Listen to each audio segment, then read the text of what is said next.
선생님, 제가 질문 하나 드려도 되겠습니까? 선생님은 만일 오늘이라도 이 세상을 떠나신다면 천국에 들어간다는 것을 확신하고 계십니까? 아닙니다. 저는 그런 확신이 없고 천국과 지옥을 잘 모르겠습니다. 네, 그러시군요. 저도 처음에는 잘 몰랐습니다. 그런데 성경을 통하여 그 사실을 알게 되었습니다. 성경은 내가 너에게 이것을 쓰는 것은 너희로 하여금 너에게 영생이 있음을 알게 하려 함이라 라고 말씀하십니다. 성경이 기록된 목적이 바로 우리에게 영생이 있음을 알려주어 확신을 갖도록 하기 위함이죠. 어떠세요? 신용 권사님은 만일 오늘이라도 이 세상을 떠나신다면 천국에 들어간다는 확신이 있으세요? 네, 그렇습니다. 김혜수님도 확신이 있으세요? 네, 저희는 이렇게 영생의 확신을 가지고 기쁘게 살고 있습니다. 선생님, 제가 어떻게 영생을 얻게 되었는지, 선생님도 어떻게 하면 영생을 얻어 천국에 들어갈 수 있는지 말씀드려도 되겠습니까? 네, 말씀해주세요. 네, 선생님 그 말씀을 드리기 전에 질문 하나만 더 드리겠습니다. 선생님은 어떻게 하면 영생을 얻어 천국에 들 수 있다고 생각하십니까? 저는 성실하게 그리고 남에게 헷갈리지 않고 남 좋아하지 이렇게 착하게 살면 될 것 같습니다. 그러니까 선생님은 선한 행위 때문이라는 말씀이죠? 네, 네, 제가 선생님의 대답을 발휘했나요? 그렇게 하겠습니다. 제가 선생님의 대답을 듣고 보니 선생님께 가장 기쁜 소식을 전해드릴 수 있겠군요.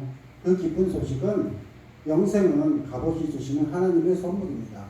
그러므로 영생은 돈이나 공로나 자격으로 얻는 것이 아닙니다. 성경은 너희는 그 은혜에 의하여 구원을 받았으니 이것은 너희에게서 난 것이 아니요 하나님의 선물이라. 행위에서 난 것이 아니니 이는 누구든지 자랑하지 못하게 하려 함이라 라고 말씀하십니다. 사실 우리가 살면서 생명과 관계되는 가장 중요한 것은 다 선물로 받았어요. 예를 들면 밝은 햇빛, 공기, 물 등은 값없이 다 선물로 거저받았습니다. 이와 같이 영생도 하나님이 우리에게 값없이 선물로 주신다는 것입니다. 그렇다면 우리가 어떻게 이 영생의 선물을 받을 수 있을까요? 그것은 성경이 인간을 관하여 하신 말씀을 잘 이해할 때 분명히 알 수 있습니다. 인간은 죄인입니다. 그러므로 죄인은 자신을 구원할 수 없습니다. 성경은 모든 사람이 죄를 범하였음에 하나님의 영광에 이르지 못하리라고 말씀하십니다.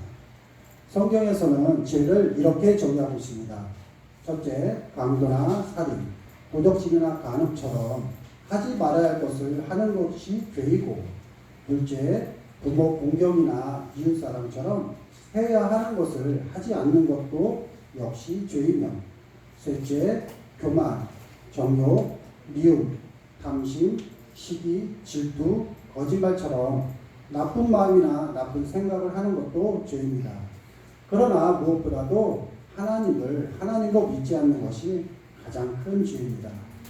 이런 기준으로 볼 때 선생님 하루에 몇 번 정도 죄를 짓는다고 생각하세요? 그렇게 본다면 하루에 수십 번도 더 지어지는 것 같습니다. 물론 저도 그래요. 사실 우리는 자신도 모르게 많은 죄를 짓고 살지요. 성경의 기준으로 볼 때 어떤 사람이 하루에 10번이나 5번, 아니 단지 3번만 죄를 짓는다고 생각해 봅시다. 그 사람은 걸어다니는 천사라고 할 수 있을 것입니다. 그러나 그런 천사 같은 자라도 하루 3번이면 1년이면 1000번 이상, 90평생을 산다면 9만 번 이상의 죄를 짓게 되는 셈이죠. 그래서 이 세상에서 자신은 죄인이 아니라고 주장할 수 있는 사람은 단 한 사람도 없습니다. 그렇다면 이런 죄인이 어떻게 영생을 선물로 받을 수 있을까요? 그것은 성경이 하나님에 관하여 하신 말씀을 잘 이해할 때 분명히 알 수 있습니다. 하나님은 자비로우셔서 우리를 벌하시는 것을 원치 않으십니다. 하지만 하나님은 의로우시기 때문에 우리 죄를 반드시 벌하셔야만 합니다. 성경은 하나님은 사랑이십니다라고 말씀하십니다. 하지만 벌을 면제하지는 아니하고 보응하리라라고 말씀하십니다. 전쟁 중인 러시아 제국에서 부족한 식량을 훔치는 사건이 종종 발생했습니다. 화가 난 지휘관 가르시아 장군은 누구든지 식량을 훔치다 잡힌 사람에게는 끔찍한 채찍질을 가하겠다고 선포했습니다. 그런데 도둑을 잡고 보니 다른 사람이 아닌 그의 어머니였습니다.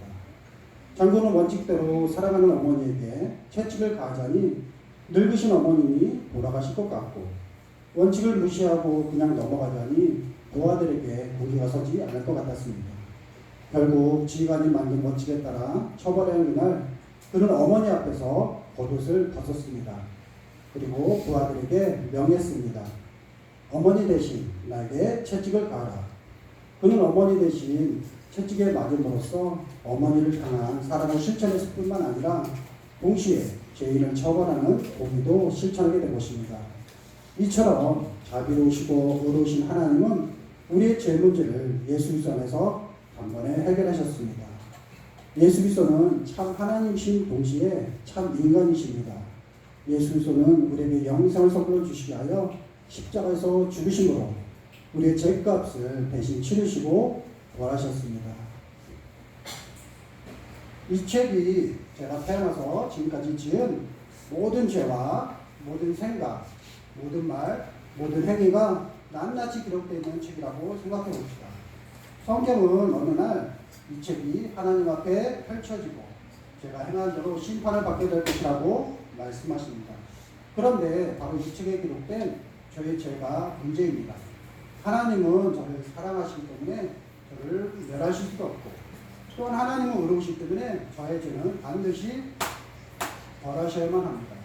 이 문제를 해결하기 위하여 하나님은 내 사랑하시는 아들 예수 그리스도를 이 세상에 보내셨습니다.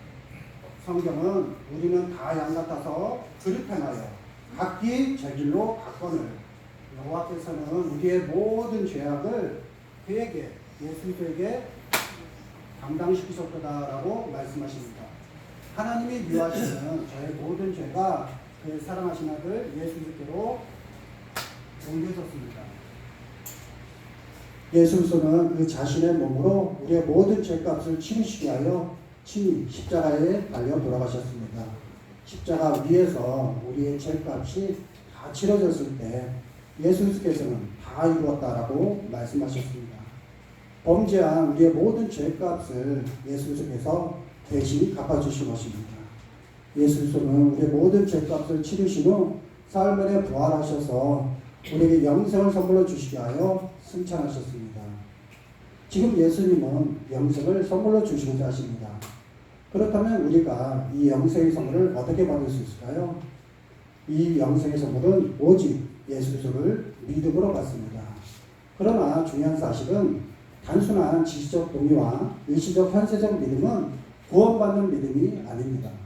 구원받는 참 믿음은 우리의 구원을 위해서 오직 예수 그리스도만을 신뢰하는 것입니다. 구원받는 참 믿음이 무엇인지 이 의자를 가지고 설명하겠습니다. 여기 의자가 있다는 사실을 알고 계시죠? 그러나 단순히 의자가 여기 있다는 것만 알고 앉지 않는다면 여기 있는 의자가 저에게 무슨 소용이 있겠습니까?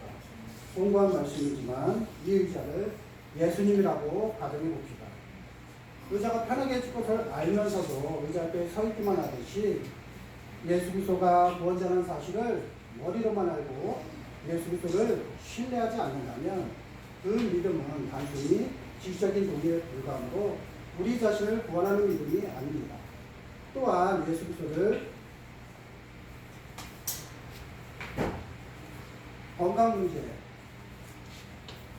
재정 문제, 자녀 문제 등 일시적이고 현실적인 문제들만 해결할 줄로 알고 각종 문제들은 예수 그리스도께 부탁드리면서도 자신은 여전히 예수 그리스도를 신뢰하지 않는다면 그 믿음은 우리 자신을 구원하는 믿음이 아닙니다. 성경이 가르치는 구원받는 참 믿음은 자신의 모든 문제를 가지고 이처럼 자기 자신이 예수님을 온전히 신뢰하는 것을 말합니다. 어느 날 저는 제 삶의 모든 문제를 아는 채로 제 자신을 예수 그리스도께 맡겼습니다. 비로소 저는 영생을 선물로 받게 되었습니다. 얼마나 평안하고 기뻤는지 몰라요.